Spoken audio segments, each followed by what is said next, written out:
眼盲的你在哀牢山教书8年，却从不晓得门下弟子全是野味大妖，而你随便扒的东西，居然都能成为他们修道升级的法宝。奄奄一息的枯树听了你讲的光合作用，进化成高耸入云的参天树神；被遗弃的辛巴跟你学了3天，竟转眼成为威震八方的狮子王。所以妖兽们都对你孝顺得很。胡妲己给你打理家政，虎先锋为你捏脚上钟，生怕你发现他们的身份落荒而逃。而这一切都源于8年前你失足坠崖，双目失明，好在被心善的小妖救下，更意外觉醒了海淀黄冈明示系统。只要所有学生学习的进度达到100%，并通过特别考试，你就有机会获得相应奖励，甚至治好眼疾。于是你决定在山里办学。然而每天来听课的根本不是什么偏远山村的孩童，对此你浑然不觉。直到这天，第2套全国中学生广播体操，时代在召唤。1、2、3、4、5、6、7、8。几位宗门女弟子进山采药，就撞见令人震惊的一幕：纵横丛林的熊二，叱咤风云的狮子王，翱翔9天的姬太美。一群大妖全都乖巧地聚在一起做广播体操，树上甚至盘腿打坐着一只往外掏供果的峨眉老表，他们神情虔诚，无一例外。此乃宗门重地，怎么能容忍妖孽玷污？雨修灵师姐立刻就要拔剑作死，突然山间传来震天吼啸，吃饭了。几位女修被吼得原地劈叉，眼前一黑。这声音太不寻常，定是离化形一步之遥的大妖。灵师姐犹豫再三，终究下定决心往深处走去。可这一路一行人越走越紧张。众所周知，这圣山可是修仙界一大禁地，所属正道第一宗门胎二仙门，普通人进来根本活不过半天，他们如果不是掌门亲传，是万万不敢偷溜进来的。可眼下此地明显遍布生活痕迹，几人正在心惊胆战的时候，突然又听到一阵诡异声响，就见几间小木屋前，一群大妖忙得不亦乐乎，抡着巨斧劈柴生火的黑熊，握着要处理草药的丹顶鹤，纺线织布的人面蜘蛛，甚至还有只老虎捧着书本养在石头上晒太阳。黑熊大厨一边熟练的切墩颠勺，一边嚷着：“赶紧请师傅用膳！”羽修们瞬间脊骨生寒，还没化形，居然就能口吐人言。什么时候禁地内聚集了这么一批行为举止和人类无异的妖？不知他们所说的师傅到底是何方大能？下一秒，在3人闪烁的目光下，你眼缠黑布，手握芒杖，缓步走出屋门。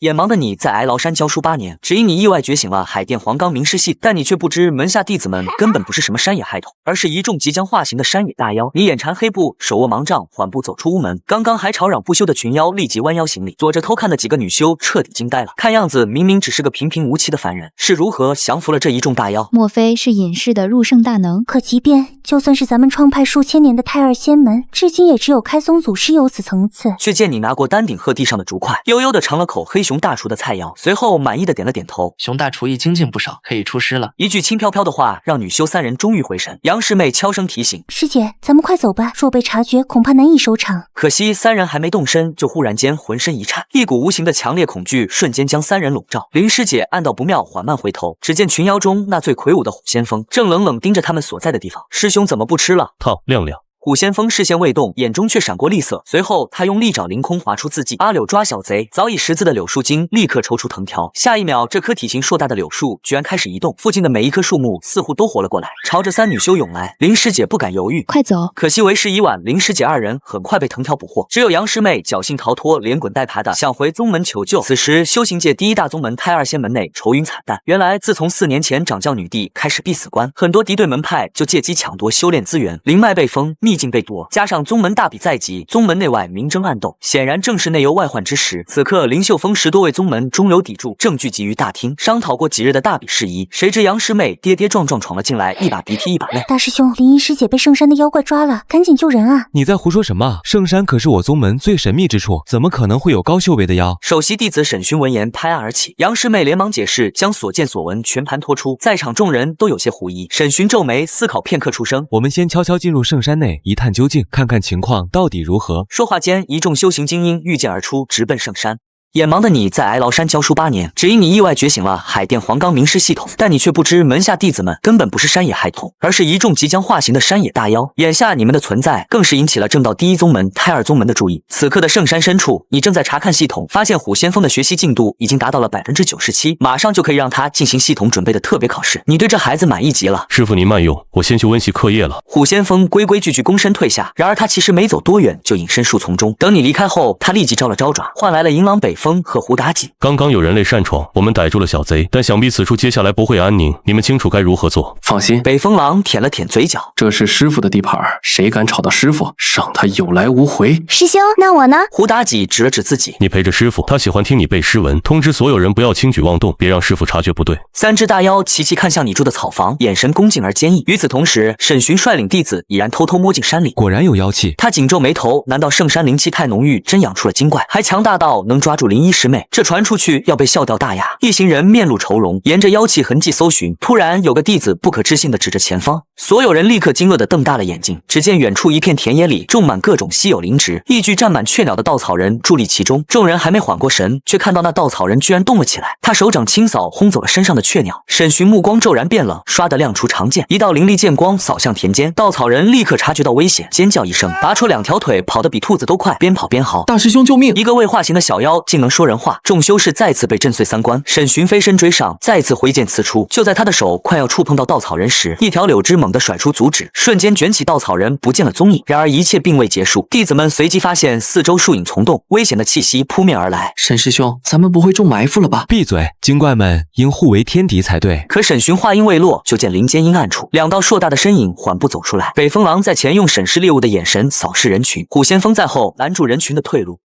眼盲的你在哀牢山教书8年，只因你意外觉醒了海淀黄冈明示系统，但你却不知门下弟子们根本不是什么山野害头，而是一众即将化形的山野大妖。眼下你们的存在更是引起了正道第1宗门太二宗门的注意。虎先锋和北风狼的出现，惊得一众修士面无人色。回去吧，此处你们不应来。然而沈寻却不甘败退，纹丝未动。师兄何必多言？北风狼纵身冲向修士们，瞬间就有几名弟子挂了彩。众修士吓破了胆，一心只想快点逃离。可虎先锋根本不再给机会，身形一闪，霎时林间惨叫声四起。沈寻脸色铁青，自己身边只余2人，可2个大妖还在步步逼近。沈寻眼中透出一抹阴狠，他居然伸手直接把师弟推了出去，自己却趁机施法逃跑了。北风狼立刻想要追赶，却被拦下。罢了，山外的世界危险重重，可那小贼势必会招来更多麻烦，如何向师傅交代？先审审这些小贼，看看怎么回事，再把情况报告给师傅。众人很快被关进了仓库。当看到先入坑的灵医师姐被绑成粽子还昏迷不醒，这些仙门弟子面如死灰。虎先锋怒声质问：坦白从宽，抗拒从严，你们是什么身份？到此处有何居心？太二仙门的弟子，你们也敢动？你们这些小妖就等着被师尊严惩吧！这作死小弟的一番话，似是给了他人勇气。人群中立刻有人附和起来。虎先锋冷笑一声，一双利爪瞬间拍出。且慢，手下留人。一个苍老的声音叫停了虎先锋的动作。来者竟然是一棵山参，山参长须，跺脚碎步走来，伸出2根须子拍了拍虎先锋。申老，您这是？这几个人咱们动不得，此处却乃太二仙门的圣山，若真胡乱处置了他们弟子，恐怕那些宗门高手不会善罢甘休。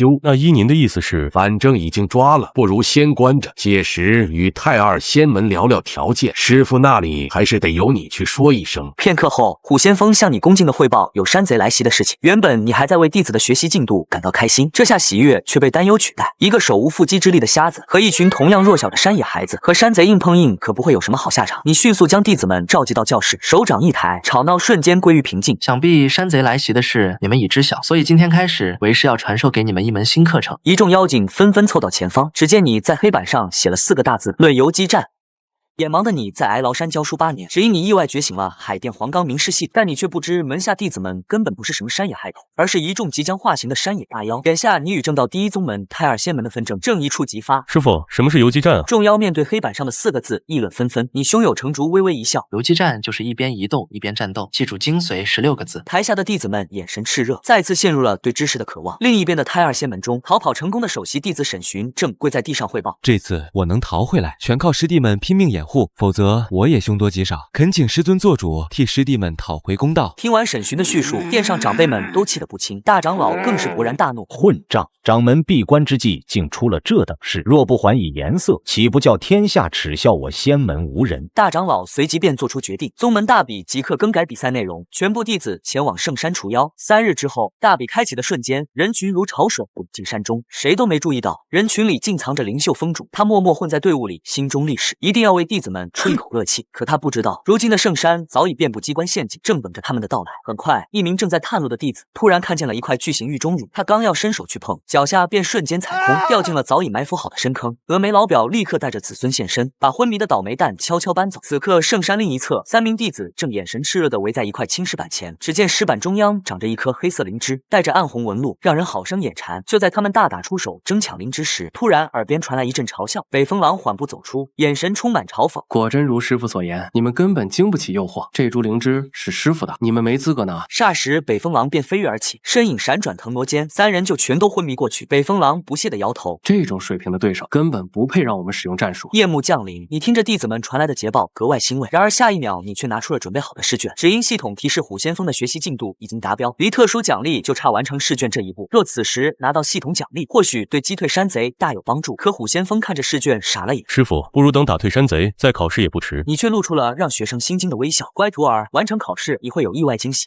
眼盲的你在哀牢山教书8年，只因你意外觉醒了海淀黄冈名师系统，但你却不知门下弟子们根本不是什么山野孩童，而是一众即将化形的山野大妖。可眼下强敌来犯，战斗如火如荼之际，你却拿出了一份卷子让徒弟答题考试。虎先锋狐疑地接过试卷，一眼看去都是些平日练习过的题目。这种难度的考试真能有惊喜吗？怀着些许不确定，虎先锋开始挥笔作答。不出意外，虎先锋很快就完成了全部题目。你脑海中一道系统提示音陡然响起：徒弟虎先锋通过初级测试，奖励已送达宿主，进阶课程第1卷已解锁。然而你却一头雾水，并没有感受到任何奖励，只是多出一本新教材，莫非是什么无形的好处？正当你疑惑时，突然听到扑通一声，虎先锋竟然瘫软在地。小虎，怎么了？你有些担心的追问，生怕系统奖励不靠谱，伤害徒弟。可虎先锋的声音中却透着难以掩饰的兴奋。师傅莫慌，弟子只是腿麻了，没站稳。你这才放下心来。虎先锋转身出门，他眯起双眼，望向夜色笼罩的树林，心潮澎湃。半日前他还在担心，这次太二仙门来势汹汹，若真遇上高手团战围攻，可能难以应对。但现在他不再忧虑，他盯着自己的手，轻声自语：敢打扰老师安宁的人，我绝不放过。战斗持续数日，山林间冲突四起。此时熊大正全速狂奔，他的身上布满伤痕，显然是陷入了苦战。几道破空之声在他身后愈发靠近，已是快要追上前来。终于一道鞭响远远袭来，狠狠抽打在熊大后背，将他击飞。3、5道身影随之落地，领头之人眼中满是戏谑之色。我劝你别做无谓挣扎，妖就该乖乖受死。其余人仗剑逼近，神情越发狰狞。熊大却阵阵冷笑：你们敢杀我吗？我若嘎了，看你们能不能活着离开。那领头人见熊大不肯屈服，挥剑就要将其就地处决。千钧一发之际，一道劲风扫过，便瞧见一道人影出现在熊大面前。来人似乎年纪与他们相仿，面容却格外威武霸气。不仅是修真弟子，连熊大也呆住了。为何突然有人类救他？而且这人的气味似曾相识。师兄，你是师兄？昨晚得师傅教诲，让我成功破境，你且休息，剩下的交给我。其实昨晚完成卷子的那一瞬，他便察觉到了自己身体发生的翻天覆地的变化，也终于明白了师傅说的惊喜是什么。洗精伐髓，脱胎换骨，从此他蜕变成人身，正式进入化形大妖之列。终于不必日日担心你察觉他是妖身，终于能让这些小贼血债血偿。虎先锋走向修士们，双手变为利爪，发出震天怒吼：放马过来！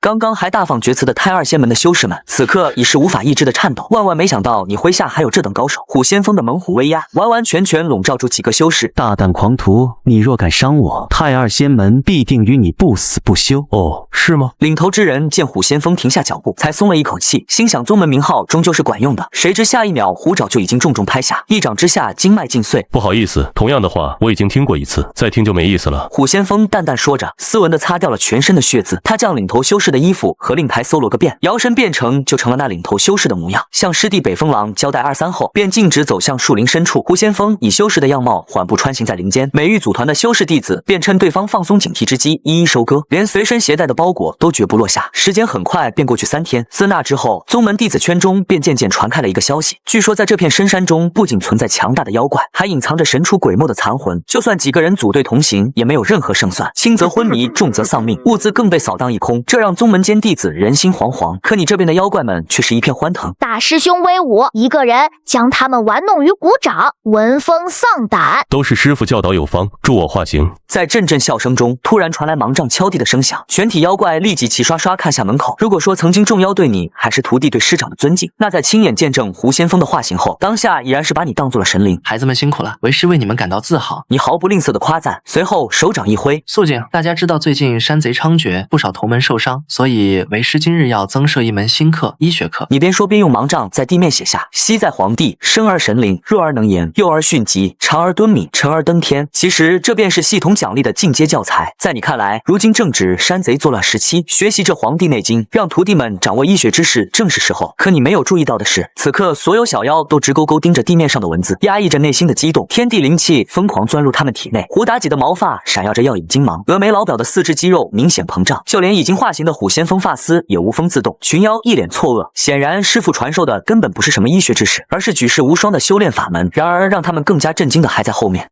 你只是随意书写讲义，却让所有妖怪学生开灵悟道。而当你准备继续再写一段时，群妖立即感受到仿佛有一股巨大的天地威压，让他们喘不上气，浑身颤抖。但盲眼的你对此浑然不觉。你麾下修为最强的伏地虎先锋赶紧提议：师傅，这门课程太难，您逐句传授可好？听到建议，你这才停下动作。确实，整篇教学恐怕难以理解，那便分句讲授吧。听到这话，小妖们才松了口气，聚精会神地听你逐句讲解起来。可你们太过专注，竟全然没有察觉到窗外正有人偷偷潜伏。这人正是太二宗门灵秀峰主。他顺着气息摸上门，原想一探究竟，但此时他脸上的震惊表情丝毫不输群妖，只因他的修为已停滞多年，无法突破，眼看寿命将近。但当他看到地上文字的瞬间，困扰他多年的修为瓶颈竟然松动，隐隐有突破迹象。顿时无数疑问涌上他心头，这盲眼妖师到底是什么来历？所传功法只是看了一眼，竟能助我有所顿悟，便是掌教女帝也做不到。再联想到此处乃是宗门圣地，莫非他是神隐圣山3000年的开山祖师？想到这些，灵秀峰主心中充满震惊与惶恐，他立即放弃了冲进去救人的打算，而是以最快速度返回宗门传讯，以免小辈们继续惹怒那些由老祖宗亲自指导的精怪，打扰祖师的清修。不多时，宗门长老齐聚大殿之上，听完灵秀峰主的叙述，所有人都震惊的脸色发白。大长老立刻意识到事情的严重性，急忙下令召回山中剩余小辈，随后询问灵秀峰主：老七是否还记得那人传授的法门？灵秀峰主立刻点头，提笔写出。下一秒，大殿上便涌起一股灵力波动。最先看完的那位长老居然当场突破，紧接着这样的情况在每个人身上接连发生，一时间所有人被惊得鸦雀无声。最终还是大长老长叹一声：看样子这法门确实出自老祖宗之手，此次我等犯下大错，老七带路，我要亲自去向祖师请罪。第二天中午，大长老和灵秀峰主便出现在圣山深处，但两人并未遇见，而是选择徒步，每步都带着敬畏。没过多久，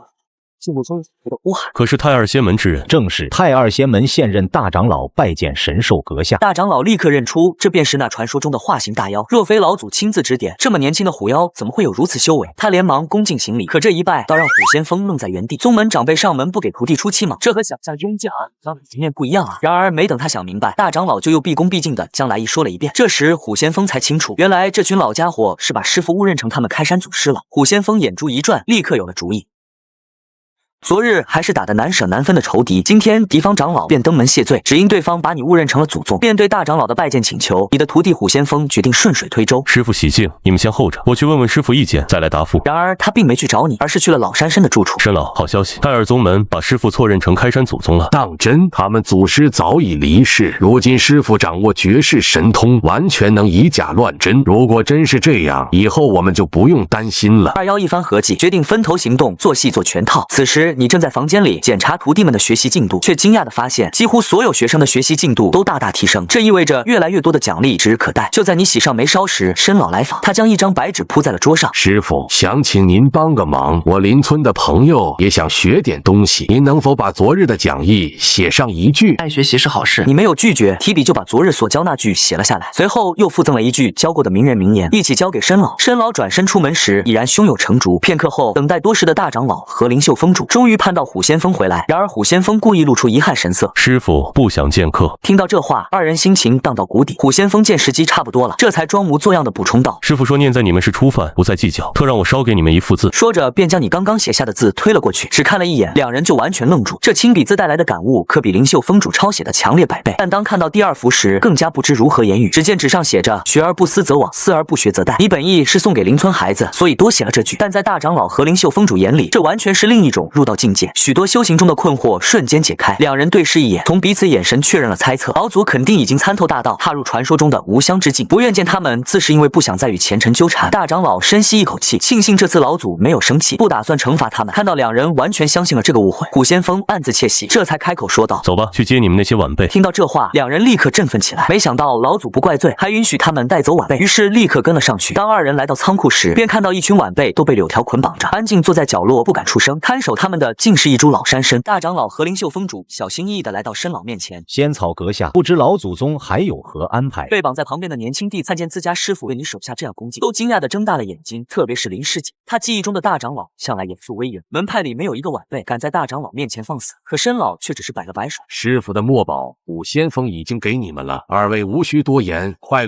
接上门下弟子回去吧。以后请管好门下弟子，没有师傅召唤，不要再来打扰他老人家清修。被绑着的修士们见老山参如此轻慢自家长辈，都愤愤不平，期待大长老出手教训这狂徒才好。谁知下一秒，众人全都被惊得哑口无言。只瞧见大长老和灵秀峰主居然双双起身恭敬拜别，随后火急火燎招呼着弟子们匆匆离去，竟是一秒都不敢多待了。等修士们走远后，申老和守在门外的虎先锋终于忍不住放声大笑。虎先锋拱手称赞：“还是您足智多谋，还是多亏了师傅的那副字，有了这一宝贵筹码，不怕太两仙门不相信。如此一来，我们便可高枕无忧了。”申老捋着胡须，满脸骄傲。话分两边，大长老一行人回到宗门，便立刻将所有人传唤到大殿高台上。大长老缓缓起身：“今日召集各位，是要宣布一项重要门规，所有人都要牢记在心。”大长老一面说着，一面安排人将两幅装裱好的字画分别悬挂在大殿两侧，还用红布仔细遮盖。他拜了拜字画，而后郑重说道：“经过核实，圣山深处的大能正是本门开山祖师，那些妖兽都是老祖宗亲自训导的护山神兽。即日起，未经许可，任何人不得闯入圣山范围，违反者休怪老夫不客气。另外，这两幅墨宝是祖师真迹，蕴含着至高无上的修炼法门。现在先向大家展示其中一幅，另一幅需要立下大功才能观看。”说完就掀开了其中一幅，果然刹那间玄妙感悟涌上弟子们心头，就像被无形力量开启了修炼之门。与此同时，你正按照系统里徒弟们的进度准备安排考试内容，耳边却突然响起了系统提示音，发现新学员等待确认，莫非是之前阿申提过的邻村学生？于是你仔细浏览新生资料，发现新生大多学习进度不到5%，属于正常范畴，可唯独有一个名叫林一的学生，明明刚被系统收录，学习进度就达到100%，可直接考试了。你忍不住连连赞叹，这孩子竟有此天赋。越加思考后，你便有了安排。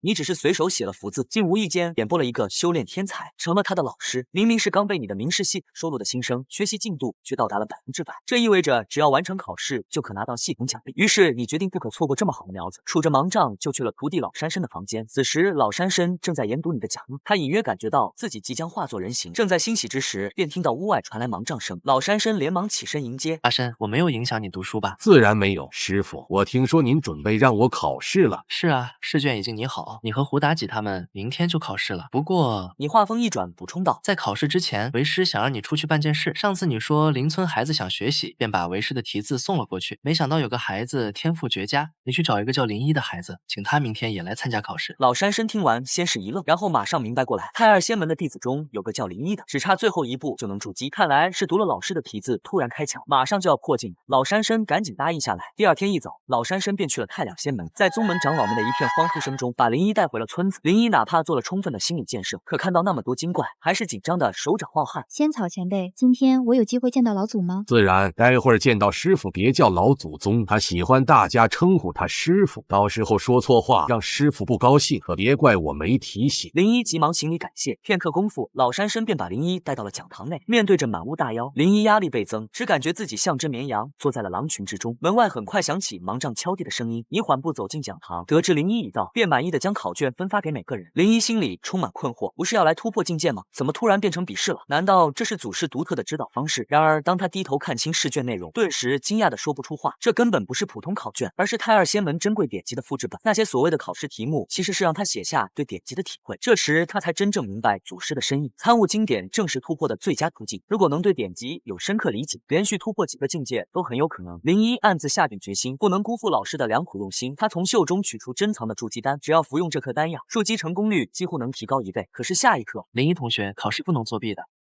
天才弟子考试时想要服用筑基丹药，却被你明令禁止，视为作弊，质疑你是个盲眼老师。听到台下学生发出了细微的动静，在你看来很可能是在准备小抄，于是你走到学生林一的桌旁，伸出手来。考试要靠真实能力，考虑到初次犯错，这次就不深究了。如果再有下次，就请你离开讲堂。林一吓得发抖，急忙把筑基丹放到你手中。你触摸着圆润的丹药，微微皱起眉头，下不为例。随即将丹药丢出窗外。林一冷汗直流，心道祖师爷果然不同凡响，丹药却能提高筑基机会，但依靠药物获得得的修为，终究不如自然突破来的扎实。祖师能达到现在高度，要求必然极严，难怪会说使用丹药乃是作弊行为。学生惶恐，绝不再犯。林一连连道歉，开始专心回答试卷问题。时间缓缓流逝，林一认真答题的同时，不时被周围动静吸引。先是老山参周身泛起金光，显现出化形的征兆，接着每隔一段时间就有精怪开始蜕变。林一写完最后一笔，再看周遭，老山参变成了书生打扮的年轻人，眼神温和，气质文雅。北风狼化作银发少年，眉眼凌厉，亦正亦邪。柳树精变身长发飘飘女子，身段妖娆，发丝纷飞。胡妲己变成金发女孩，模样精致的像个瓷娃娃。林一连忙收回目光，凝神自查，果然丹田内灵力翻涌，筑基大成。考试刚结束的那一刻，你脑海里立刻响起系统的提示音，新的一批医学讲义已经解锁，可你依旧没感受到奖励到底是什么。心里不免失望，看来狗系统是打定主意要你传授医术了，但你却并不知道，此刻在学生眼中，正有6道金色光柱从天而降，径直没入你的眉心。林一心头大震，要知天降金光乃是天道赐予之象，当年掌教女帝领悟至高境界时，就曾引发天地异象，整个修真界都为之轰动。如今6道金光降于你身，你却毫无波动，脸上还带着无奈的神情，仿佛天道恩赐都不值一提。林一几乎想要当场跪拜，可你只是轻轻挥手。考试就到这里，今日咱们继续讲《黄帝内经》第2段。林一同学听完课，记得把笔记带回去，好好研读。听到这话，林一欣喜若狂，连连道谢。黄昏时分，林一匆匆赶回太两仙门，一见到大长老和灵秀峰主，便迫不及待地将你的笔记展开。这是祖师传授的修炼法门，请2位师尊过目。这一看不要紧，二人齐齐惊讶得合不拢嘴。只见纸张上工整壁写着《黄帝内经》的第2段，百问天师曰：上古之人，百岁动而不衰，然今时之人，半百皆衰。过了好一会儿，大长老才缓缓开口：祖师用心良苦啊！你随手写下的医学讲义，却成了天下第一宗门的珍藏墨宝，上至长老，下至弟子，无不潜心解读，只因你无意间被当成了他们的开山老祖宗。大长老看着你写的《黄帝内经》第2段，绞尽脑汁试图理解其中深意，随后终于开了口：老祖这话大有深意，表面是说如今修士体质不如古人，实际是在指出我们眼下的修炼方式不妥，只注重提升境界，却完全忽略了身体锤炼，不是长久之计。老祖之前赐下2幅字，让弟子们得以快速悟道，定是为了让弟子们腾出更多闲暇，努力锻体，体魄于修为缺一不可。原来如此，老祖当真思虑深远。灵秀峰主马上深表赞同。既如此，我等应该立即向掌门汇报，请掌门亲自推动修炼体系之变革。3人一拍即合，随即起身前往掌教女帝闭关之所。大长老取出一枚紫金铃，轻轻摇动，却许久无人应答。正当3人即将败兴而归时，突然空中传来巨大轰鸣，云层里仿佛有雷光翻滚，似乎是破镜引发的雷劫。可再细看，却发现这聚集的根本不是普通雷云，而是一片血红如晚霞的云团。从云中探出的闪焰，竟然带着不祥的暗红色。几人立感不妙，怕是掌教女帝闭关出了岔子。大长老连忙下令启动护山大阵，然而他话音未落，一声巨响便猛地传来，只见一道人影破空而出，扶摇直上，伴随着血云散去，那道身影无力的坠落，激起一地尘埃。片刻后，人影自烟尘中展露真容，慢慢走向慌乱的3人。长老们放心，本座并无大碍。不是别人，正是太二仙门如今的掌教女帝飞云。只是眼下的她早已不见往日的威严气势，反而略显疲惫，脸色不甘。本座自认领悟了天道至高法则，怎么最终关卡始终无法突破呢？敢问掌门，此次失败的原因是什么？只因本座身为女子，体质属阴，难以承受大道洗礼，不然本座早已成就圣位。听到这话，3位门人同时怔住。难道祖师早已预见到这个情况，才会在此时传授新的法门？飞云见3人神色异常，立即追问是否宗门发生变故。大长老连忙将近日种种经历详细道来。飞云听得连连摇头，脸上写满怀疑。灵秀峰主连忙把带回的墨宝呈上。飞云看完后，眉头越皱越紧。好大的胆子，擅自闯入本门禁地不算，还敢冒充前辈高人，这件事本座定要追究到底。既然你们都去过那村子，林一还亲眼见过那群妖孽，明天待本座稍作休整，便随你们前去当面查证。如果这人敢哄骗本门，本座势必要把他挫骨扬灰。